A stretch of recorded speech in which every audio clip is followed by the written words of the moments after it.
Hello students, आपका welcome है मेरे यूट्यूब चैनल पे। जैसे कि आपको पता है, कल साइकोलॉजी से रिलेटेड क्वेश्चन का पार्ट फर्स्ट हुआ था, आज पार्ट सेकंड चल रहा है। तो इसके अंदर हमारा पहले एजुकेशन वाला जो पार्ट है वो चल रहा है। एजुकेशन साइकोलॉजी से रिलेटेड हम क्वेश्चंस कर रहे हैं। ये स्क्रीन आपको विजिबल होगी। अगर आपकी जब आप वाईटी पे ये क्लास देखें तब आप इसके पिक्सल बढ़ा लें ताकि आपको ये जो क्वेश्चन है वो अच्छी तरह दिखे। तो हम क्वेश्चंस शुरू करते हैं। फर्स्ट है, शिक्षा मनोविज्ञान मनोवैज्ञानिक सिद्धांतों का शिक्षा के क्षेत्र में अनुप्रयोग है। शिक्षा मनोविज्ञान की यह प्रकृति से बनाती है। व्यवहारिक ज्ञान, शिक्षा मनोविज्ञान के बारे में निम्नलिखित में से कौन से कथन सही नहीं है। तो ये एक सकारात्मक विज्ञान है, ये व्यवस्थित है, ये वैज्ञानिक विधि का प्रयोग करता है, ये असंगठित है। तो इसका जो है फोर्थ पॉइंट है, यानी ऑप्शन वन गलत है, ये असंगठित है। शिक्षा मनोविज्ञान के संबंध में कौन सा विकल्प गलत है। वैज्ञानिक पद्धति का प्रयोग होता है, सिद्धांत सार्वभौमिक है, ये शुद्ध विज्ञान है, कारण कारण पर आधारित है। तो ये शुद्ध विज्ञान है, ये गलत है। शिक्षा मनोविज्ञान की प्रकृति वैज्ञानिक मानी जाती है लेकिन शुद्ध विज्ञान नहीं, ये अनुप्रयुक्त विज्ञान है। शिक्षा मनोविज्ञान मनोवैज्ञानिक नियम, सिद्धांतों व तथ्यों का उपयोग शिक्षा के क्षेत्र में करके बालकों का सर्वांगीण विकास करता है। नेक्स्ट क्वेश्चन है, शिक्षा मनोविज्ञान के संबंध में निम्नलिखित में से कौन सा कथन सर्वाधिक उपयुक्त है। इसका 4 पॉइंट सही है। शिक्षा मनोविज्ञान शैक्षिक परिस्थितियों के मनोवैज्ञानिक आयामों का अध्ययन करता है। मनोविज्ञान की वह शाखा जो मुख्यतः शिक्षा की समस्याओं, प्रक्रिया, उत्पादों से संबंधित है। तो शैक्षिक मनोविज्ञान। निम्नलिखित में से कौन सी कसौटी शिक्षा मनोविज्ञान को विज्ञान के रूप से मानने से संबंधित नहीं है। इसके ऑप्शन है, इसके सिद्धांतों में नियमों में परिवर्तन संभव नहीं है। इसका फर्स्ट ऑप्शन ही गलत है। हम जो साइकोलॉजी है अगर उसे इम्प्लीमेंट करते हैं किसी पे, तो हम स्टूडेंट के अकॉर्डिंग ही उसे इम्प्लीमेंट करते हैं। अगर कुछ चेंजेस करना हो तो हम उसमें चेंजेस करके फिर स्टूडेंट पे उसे अप्लाई करते हैं। नेक्स्ट क्वेश्चन, निम्नलिखित में से कौन सा कथन असत्य है। फर्स्ट, शिक्षा मनोविज्ञान शिक्षा संबंधी व्यापक दृष्टिकोण नहीं प्रदान करता है, यही गलत है। वो व्यापक दृष्टिकोण तो प्रदान करता ही है। एंड सेकंड है, व्यक्तिगत विभिन्नताओं को ध्यान रखना सिखाता है, ये सही है। अध्यापकों को मापन की विधियों से परिचित कराता है। श्रेष्ठ शिक्षण विधियों की जानकारी है, ये भी सही है। नेक्स्ट क्वेश्चन, निम्नलिखित में से कौन सा कथन शिक्षा मनोविज्ञान के अर्थ को सबसे सही ढंग से प्रकट करता है। तो इसका फर्स्ट ऑप्शन है, ये शिक्षा को मनोवैज्ञानिक आधार प्रदान करता है, ये सही इसका ऑप्शन है। शैक्षिक मनोविज्ञान का मुख्य उद्देश्य है शिक्षण विधि में सुधार करना, बालक का सर्वांगीण विकास, बालक का सामाजिक स्तर में सुधार या शिक्षण सामग्री में सुधार। तो इसका सेकंड ऑप्शन सही है। आप देखिए, सारे क्वेश्चन टीचर्स में आके रखे, क्योंकि मेनली तो जो टीचर्स के एग्जाम होते हैं उसी में साइकोलॉजी पूछी जाती है। तो first grade, second grade, third grade, इसमें हर टाइप के जितने भी एग्जाम है सबसे रिलेटेड क्वेश्चन आपको मिल जाएंगे। क्वेश्चन है, शिक्षा मनोविज्ञान की प्रकृति वैज्ञानिक है क्योंकि ये केवल विज्ञान का अध्ययन करता है। शिक्षा मनोविज्ञान में केवल सूचनाओं के आधार पर सिद्धांत का निर्माण किया जाता है। यह शैक्षिक वातावरण में अध्ययनकर्ता के व्यवहार का वैज्ञानिक विधियों के माध्यम से अध्ययन किया जाता है। इसमें केवल विद्यार्थियों के व्यवहार का अध्ययन किया जाता है। तो इसका अपना भी थर्ड ऑप्शन सही लग रहा है। नेक्स्ट क्वेश्चन है, निम्नलिखित में से कौन सा कथन सही नहीं है। इसका फोर्थ ऑप्शन सही नहीं है। शिक्षा मनोविज्ञान भौतिक शास्त्र या गणित की तरह एक शुद्ध विज्ञान है। नेक्स्ट क्वेश्चन, निम्न निम्न कथनों में से कौन सा कथन असत्य है। इसका सेकंड ऑप्शन गलत है। शिक्षा मनोविज्ञान एक शुद्ध विज्ञान है जैसे गणित तथा भौतिक विज्ञान। शिक्षा मनोविज्ञान मनोविज्ञान के अनेक शाखाओं में से एक है जो मुख्य रूप से संबंधित है शिक्षा की समस्या, प्रक्रिया और उत्पाद से। शिक्षा मनोविज्ञान शिक्षक को मदद करता है बालक के विकास का ज्ञान प्राप्त करने में, बालक स्वभाव तथा व्यवहार जानने में, बालक बच्चों के चरित्र के निर्माण में। उपयुक्त सभी। ऑप्शन 4 उपयुक्त सभी। ये इसके मनोविज्ञान की शिक्षक के लिए उपयोगिता लिखी हुई है जो सामान्य सी है। मैं आपको इसकी स्क्रीन विजिबल करवा रही हूँ, अगर आपको लगे ये पढ़नी है तो आप इसे पढ़ लीजिए। नेक्स्ट है, शिक्षा मनोविज्ञान के ज्ञान के द्वारा शिक्षक बालक की व्यक्ति विभिन्नता का ज्ञान प्राप्त करता है, उचित शिक्षक विधियों का चयन करता है, कक्षा कक्ष में अनुशासन स्थापित करता है। उपयोग सभी। शिक्षा मनोविज्ञान शिक्षक की सहायता करता है, सभी में करता है। सारे ऑप्शन करेक्ट है। एक शिक्षक के लिए शिक्षा मनोविज्ञान की उपयोगिता है स्वयं के ज्ञान में तैयारी के बारे में जानकारी, बालकों की आवश्यकता उनके बारे में जानकारी। थर्ड है, विकल्प दोनों सही है या दोनों गलत है। तो दोनों सही है। शिक्षक के लिए मनोविज्ञान की उपयोगिता जिस स्टेट में है वह है, सारे ऑप्शन में करेक्ट हो जाएगा। फिर है, अध्यापक के लिए शिक्षा मनोविज्ञान का ज्ञान महत्वपूर्ण है क्योंकि उसको शिक्षा मनोविज्ञान में निहित सिद्धांतों को अपने शिक्षण कार्य में प्रयोग करना होता है। फर्स्ट ऑप्शन सही है। शिक्षा मनोविज्ञान के अध्यापक के लिए निहितार्थ दिए जा रहे हैं, कौन सा ऑप्शन सही है? इसके सारे ही ऑप्शन सही हैं कि बालकों की विकासात्मक विशेषताओं को समझना, उनके समूह गत्यात्मकता को समझना, शिक्षण की प्रभावी विधियों को समझना। एक शिक्षक के लिए शिक्षा मनोविज्ञान का ज्ञान आवश्यक होता है क्योंकि इसका फोर्थ ऑप्शन सही है, अधिगमकर्ता तथा शारीरिक गुणों को समझने में ये सहायता करता है। शिक्षा मनोविज्ञान का अध्ययन शिक्षक को इसलिए करना चाहिए क्योंकि शिक्षण को अधिक प्रभावी बना सके। शैक्षिक मनोविज्ञान शिक्षक को मदद करता है उपयुक्त सभी में। ये सामान्य से क्वेश्चन हैं जिन्हें आप नॉर्मल तरीके से भी हल कर सकते हैं। एक अध्यापक के लिए शिक्षा मनोविज्ञान का शैक्षिक निहितार्थ क्या है? बालक विद्यार्थी को समझना, ये तो सबसे अच्छा है, पर विज्ञान के नियमों का कक्षा में अनुप्रयोग करना, विद्यालय की समस्या का प्रभावी तरीके से समाधान करना, विश्व के बारे में उसकी गलत संप्रदायों को सुधारना। सबसे फर्स्ट ऑप्शन सही है क्योंकि जब विद्यार्थियों को समझेंगे ही नहीं तब हम और समस्या को हल नहीं कर सकते। एक शिक्षक को जब शिक्षार्थी विचारों को संप्रेषित करने की कोशिश कर रहे हैं तो उन्हें ठीक नहीं करना चाहिए। इसमें ऑप्शन हम दोबारा पढ़ेंगे। एक शिक्षक को शिक्षार्थियों द्वारा की गई त्रुटि को एक भयंकर भूल के रूप में लेना चाहिए, ये गलत है। शिक्षार्थी को कितनी बार भी गलती करने से बचता है उसे सफलता के साथ माप के रूप में लेना चाहिए। जब शिक्षार्थी विचारों को संप्रेषित करने की कोशिश करे तो उन्हें ठीक नहीं करना चाहिए, नहीं करना चाहिए। इसमें इसका थर्ड ऑप्शन इसमें राइट दे के रखा है। हाँ, इसमें थर्ड सही है लेकिन शायद इसकी लैंग्वेज थोड़ी सी गलत है। ये ऐसे करना चाहिए कि भाई अगर विद्यार्थी अपने विचारों को संप्रेषित करता है तो हम क्या उसे रोक टोक करते हैं, हमें रोक टोक ना करके उसकी हेल्प करनी चाहिए ताकि वो अपने विचारों को संप्रेषण कर सके, कम्युनिकेशन कर सके। फिर शिक्षा मनोविज्ञान शिक्षक की सहायता करते हैं, डी ऑप्शन उपयोग सभी। अध्यापक के द्वारा शिक्षण में विद्यार्थियों की रुचि को जागृत करने व विकसित करने के लिए निम्न में से कौन सा तरीका उपयुक्त है? कक्षा में पूर्ण निर्भरता को बनाए रखना, ऑप्शन थर्ड। निम्नलिखित में से कौन सा शिक्षा मनोविज्ञान का निहितार्थ एक अध्यापक के लिए सहायक नहीं है? अधिगमकर्ता के विकासात्मक विशेषता को समझने में, व्यक्तिगत विभिन्नता को पहचानने में, कक्षा की समूह गतिशीलता को जानने में या अधिगम की अभिक्षमता को बढ़ाने में। तो इसका फोर्थ ऑप्शन है वो सही नहीं है। कक्षा में प्रेरणात्मक युक्त वातावरण बनाने हेतु अध्यापक को निम्न में से कौन सा कार्य नहीं करना चाहिए?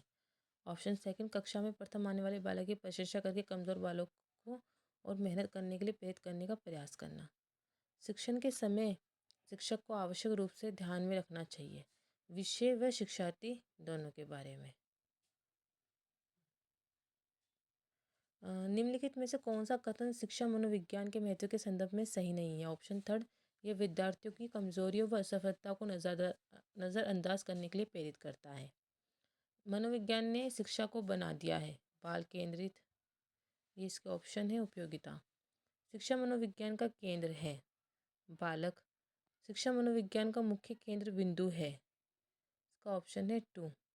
पहला है अध्यापक व एक अनुदेशक के रूप में, नहीं। अधिगमकर्ता एक व्यक्तिगत रूप में, इसका ऑप्शन है। शिक्षा में मुख्य परिवर्तन शिक्षक केंद्रित से होना चाहिए, छात्र केंद्रित। अरे मम्मी, शिक्षा में मुख्य परिवर्तन शिक्षक केंद्रित से होना है, छात्र केंद्रित। शिक्षा के प्रति मनोविज्ञान का सबसे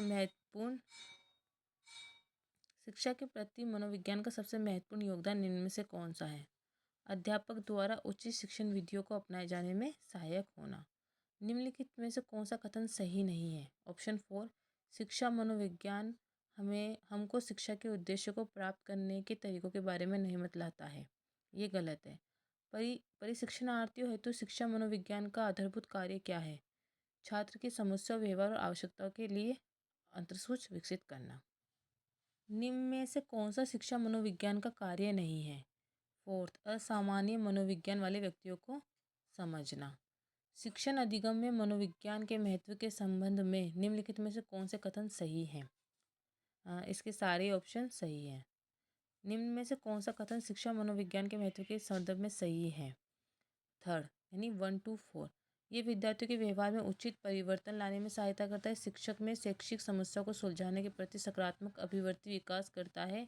शिक्षक को विद्यार्थियों को व्यक्तिगत विभिन्नता को नजरअंदाज करने हेतु प्रेरित करता है। इसका थर्ड ऑप्शन गलत है। विद्यार्थियों हेतु शिक्षण प्रभावशाली बन सकता है कब? जब वह इसका सेकंड ऑप्शन सही है कि विद्यार्थियों को मानसिक स्तर के अनुसार शिक्षण दिया जाए तब। शिक्षा मनोविज्ञान का महत्व है, सभी ऑप्शन सही है। निम्न में से किसमें शिक्षा मनोविज्ञान उपयोगी नहीं है? पशुओं के प्रयोग में। निम्न में से कौन सा शिक्षा मनोविज्ञान का एक कार्य नहीं है? इसके 4 ऑप्शन सही नहीं है, क्योंकि शिक्षा मनोविज्ञान के कौन सा कथन सही नहीं है? ऑप्शन थर्ड, ये विविध अधिगमकर्ताओं के लिए उपयुक्त नहीं है। शिक्षार्थी को मनोवैज्ञानिक रूप से समझाना तथा उसके व्यक्तिगत शारीरिक मानसिक व व्यक्तिगत की विशेषताओं को समझाना अच्छा गुण है। यह है एक शिक्षक का। शिक्षा के उद्देश्य को प्राप्त करने के लिए निम्न में से किसकी विशेष भूमिका है? सभी की आवश्यकता है। शिक्षण और अधिक प्रभावी हो सकता है जबकि अधिगमकर्ता को स्वयं करने की स्वायत्तता व नियंत्रण दिया जाए। ये ऑप्शन सही है। निम्नलिखित में से कौन सा रायबन के अनुसार शिक्षा के 3 संबंधों में सम्मिलित नहीं है? शिक्षक और विषय उसके जो है 3 संबंध उसमें सम्मिलित नहीं है।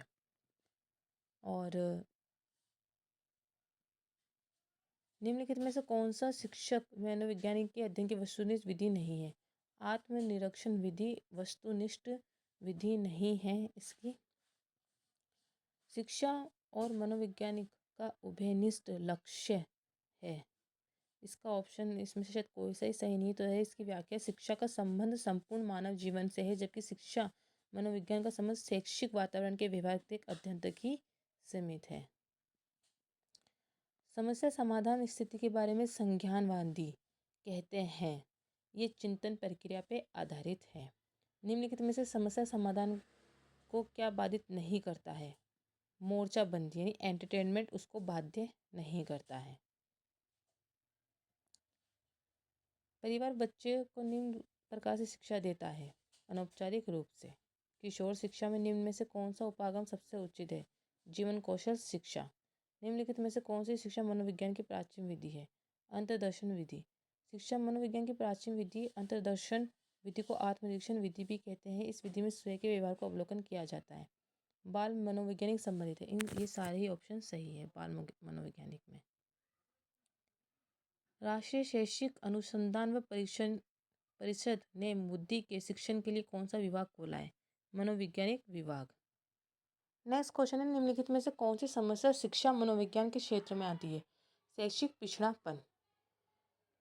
छात्र के असामान्य व्यवहारों के अध्ययन के लिए निम्नलिखित में से किस प्रणाली का प्रयोग सही है? व्यक्ति इतिहास प्रणाली। निम्नलिखित में से कौन सा एक वाद शिक्षा मनोविज्ञान के नियम पर आधारित है? प्रकृतिवाद।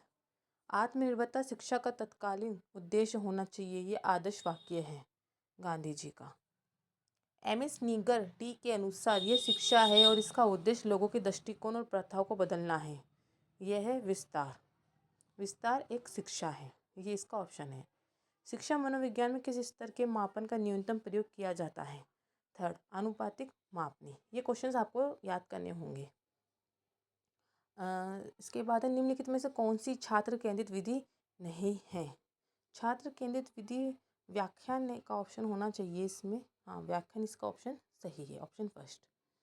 जिस विधि में अध्यापक सक्रिय व बालक निष्क्रिय होते हैं वो कौन सी होती है? कहानी कथन। निम्नलिखित में से कौन सा उद्देश्य शिक्षा के सामाजिक उद्देश्य के अंतर्गत नहीं आता है? फोर्थ ऑप्शन, संगीत अभिक्षमता का विकास। जॉन डीवी ने क्या कहा था? विद्यालय एक विशिष्ट वातावरण है। शिक्षा मनोविज्ञान का सहायक क्या है? संपूर्ण शैक्षिक प्रक्रिया। आधुनिक शिक्षा मनोविज्ञान का अनुप्रयोग आधारित है व्यक्तिगत विभिन्नताओं पे। निम्नलिखित में से कौन सा शिक्षा अभिकरण नहीं है? संसद। शैक्षिक अवधारणा का सर्वाधिक उचित अर्थ है। थर्ड, शिक्षा का समन्वित रूप। कार्ल रोजर्स है मानवतावादी मनोवैज्ञानिक। शिक्षा मनोविज्ञान के बारे में निम्नलिखित में से कौन सा विकल्प सही नहीं है? तो इसके कोई से ऑप्शन सही नहीं है। चारों कथन इसके सही है, इसलिए इसके उपयुक्त सभी का कोई ऑप्शन नहीं है। व्यवहार में परिवर्तन वृद्धि है मात्रात्मक। अभिवृद्धि मात्रात्मक है, जैसे वजन लंबाई और चौड़ाई। इसका ऑप्शन ये गलत हो सकता है क्योंकि अभिवृद्धि मात्रात्मक होती है, जबकि जो व्यवहार होता है उसमें कितनी वृद्धि हुई है ये नहीं देखा जाता, तो वो गुणात्मक इसका ऑप्शन हो सकता है। प्रोक्सीमेंट तथा अल्टीमेट दो प्रकार है व्यवहार को समझने के। अध्ययन के सिद्धांत को प्रतिपादित करने वाला वैज्ञानिक कौन है? Konrad Lorentz. अध्ययन के सिद्धांत का प्रतिपादन 1937 में कोनराड लोरेंज द्वारा दिया गया है। इसमें प्राणी अपने विकास के संवेदनशील समय में अपने प्रतिस्थापित उद्दीपन के प्रति सामाजिक लगाव विकसित कर लेता है, ये स्थायी बन जाता है। निम्नलिखित में से कौन सा लचीला अधिगम नहीं है? अध्ययन। किस मनोवैज्ञानिक ने सामाओं की द्वीप पे अनुदैर्ध्य अध्ययन किए थे? मार्गरेट मीड ने। किस मनोवैज्ञानिक, ये तो हो ही गया। अनुदैर्ध्य उपागम में बालकों के निश्चित समूह का अध्ययन विभिन्न अवसरों पर पूर्व निर्धारित समय तक किया जाता है, इसे अग्रदर्शी विधि भी कहा जाता है। इसका प्रयोग मैडनिक, मार्गरेट मीड, चैपमैन और स्कूसिस ने किया। अनुदैर्ध्य उपागम में जिन बालकों का पर्यवेक्षण किया जाता है उसे वह होता है निश्चित। एक माइंड दैट फाउंड इटसेल्फ नामक पुस्तक किसके द्वारा लिखी हुई है? C.W. वियर्स के द्वारा। वॉटसन द्वारा लिखित वह वर्ष 1925 में प्रकाशित लोकप्रिय पुस्तक है व्यवहारवाद। सामाजिक मनोविज्ञान जो समाजशास्त्र और मनोविज्ञान के बीच का पुल का कार्य करती है, अपनी प्राथमिक रुचि रखता है एक व्यक्ति में। निम्न में से कौन मनोवैज्ञानिक नहीं है? जॉन डीवी, वो मनोवैज्ञानिक नहीं है। समग्रता के सिद्धांत के प्रवर्तक है वृद्धिमम और अन्य। सामूहिक शैक्षिक मार्ग निर्देशन का कौन भाग नहीं है? व्यक्तिगत अध्ययन। जब एक ही विषय के विकास का अध्ययन अधिक समावेदी तक किया जाए, इस अध्ययन को कहते हैं अनुदैर्ध्य अध्ययन। विद्यार्थियों में सामाजिकता के गुणों का विकास करने वाली शिक्षण विधि है सामाजिक अभिव्यक्ति। बालकों में वृद्धि व विकास का अध्ययन करने के लिए सर्वाधिक उपयुक्त विधि निम्नलिखित में से कौन सी है? विकासात्मक विधि। मनोविज्ञान में सर्वाधिक उद्देश्यात्मक विधि किसे माना जाता है? प्रयोगात्मक को, क्योंकि उसके द्वारा हम प्रयोग करके अपने उद्देश्य प्राप्त कर सकते हैं। इसमें सूची मिलानी है तो इसका ऑप्शन है 1, 3, 2, 4। फर्स्ट है एमिली, लेखक है भी लेखने और ये बुक्स के नेम है, तो एमिली किसने लिखी है? थर्ड, इसका ऑप्शन है एमिली को लिखा है रूसो ने। आउटलाइन ऑफ साइकोलॉजी किसने लिखी है? विलियम मैकडूल ने। एम्पिरिसिज्म किसने लिखी है? जॉन लॉक ने। एजुकेशन साइकोलॉजी थॉर्नडाइक ने। इसमें भी सुमेलित करना है तो कौन कौन से किसने कौन से सिद्धांत दिए हैं? इसका ऑप्शन है 4, 3, 2, 1 यानी थर्ड ऑप्शन। मनोविश्लेषण सिद्धांत फ्रायड ने। मनोवैज्ञानिक गुण सिद्धांत जूंग ने। मार्ग सिद्धांत H.A. मुरे ने। पदानुक्रम उपागम विलियम जेम्स ने। इसमें मिलान करना है, इसका ऑप्शन है 2, 4, 2, 1, 3। फर्स्ट का मूल प्रवृत्ति मैकडूगल ने। शारीरिक क्रिया मार्गन ने। मनोविश्लेषणात्मक फ्रायड ने। प्रोत्साहन है मॉस तथा फॉफमैन ने। इसमें भी सुमेलित करना है, इसका ऑप्शन है 2, 4, 1, 3। तो वुंट ने लिखा है एकटोनी प्रथम मनोवैज्ञानिक प्रयोगशाला। जॉन डीवी पर्यायवाद। सिंगम फ्राइड मनोविश्लेषण। बी ने बुद्धि परीक्षण। ये पूरी लिस्ट है लेखक और उन्होंने जो भी लिखा है, जो भी बुक्स और जो भी सिद्धांत दिए, तो आप इसे पढ़ लीजिए।